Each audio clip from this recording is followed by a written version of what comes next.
Good night, Andy. I can do better than that. Wait. I can do better. Good night, Andy. That was it. That was the one. Can we use that?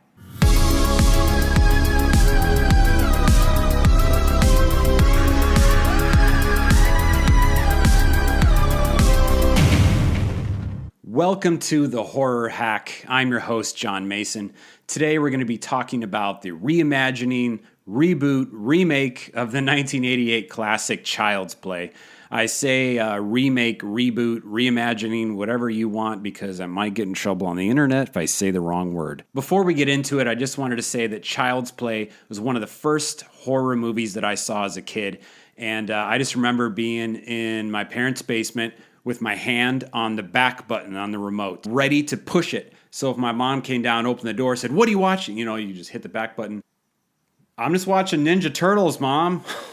"What's the problem?" "Why do I hear slashing down there?" "Ninja Turtles. It's a Leonardo. He's fighting the foot soldiers. He has swords.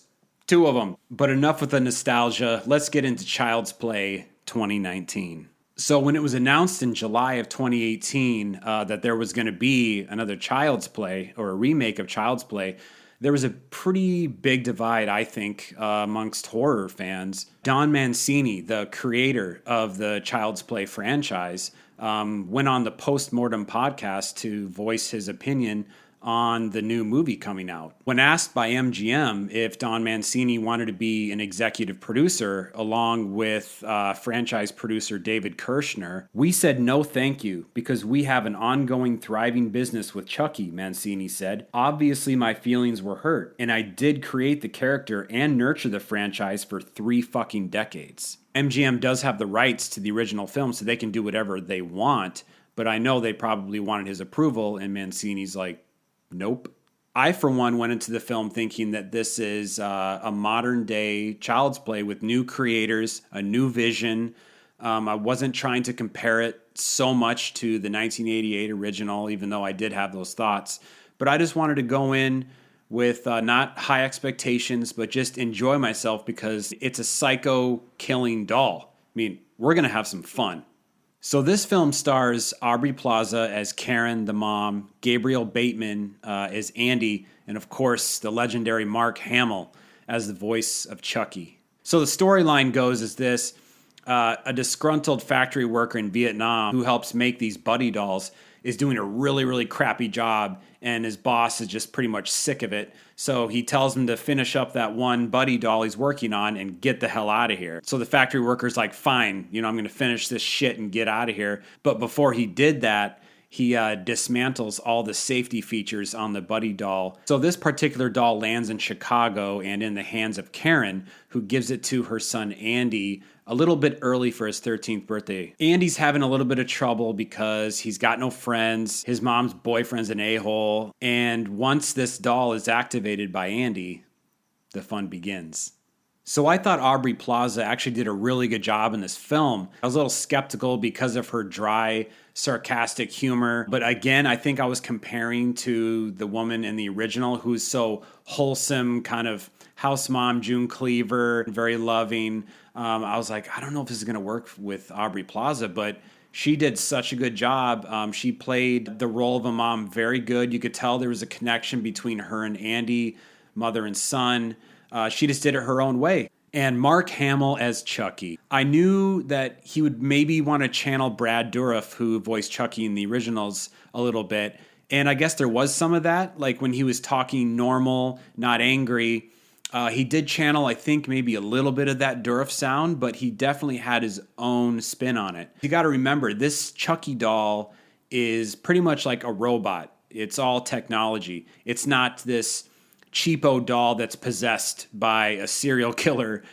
So he's going to sound different than Brad Dourif in the original. So Mark Hamill's voice when he was talking as Chucky was kind of robotic, playful. I did miss Brad Dourif's voice, that psycho growl when he would lunge at his victims and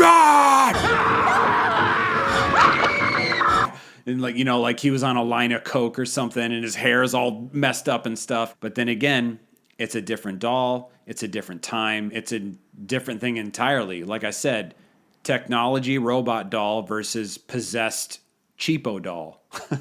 But this Chucky was definitely more well groomed. He had perfect little freckles on his cheeks.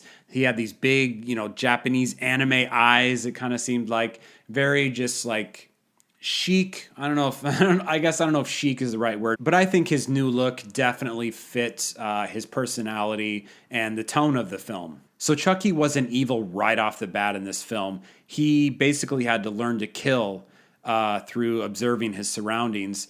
And there's a great little homage or throwback to Texas Chainsaw Massacre 2, which I loved in this film, and you'll know what I'm talking about when you go see it. So one cool thing about Chucky in this film is that he can control any device that's a Caslin brand. There's Caslin cars. There's a cool scene with a car.